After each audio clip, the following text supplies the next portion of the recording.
జోగులాంబ గద్వాల జిల్లా collector BM Santosh Kumar ఆదేశాల మేరకు పౌర సంబంధాల శాఖ అధికారి అర్బుద్దీన్ ఆధ్వర్యంలో ఉమత్యాల గ్రామంలో అవగాహన కార్యక్రమం జరిగింది. తెలంగాణ సంస్కృతి సారథి కళాజాత బృందం ఆటపాటల ద్వారా బాల కార్మిక నిర్మూలన చట్టంపై తల్లిదండ్రులు, రైతులు, విద్యార్థులకు అవగాహన కల్పించింది.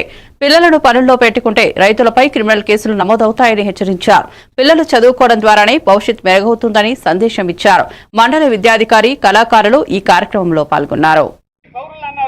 అందుకోసమే రేపు భవిష్యత్తులో వాళ్ళ జీవితం నాశనం కాకుండా ఉండాలంటే, భవిష్యత్తులో వాళ్ళ జీవితం బాగుపడాలంటే ప్రతి ఒక్కరు గుణంగా తమ పిల్లల్ని బడులకు పంపించాలని చెప్పేసి ఈ సందర్భంగా గుర్తు చేస్తా ఉన్నాం. రేలా రేలా రేలా రే సంగమమల్లో అని పిల్లల బతుకులు చూడు.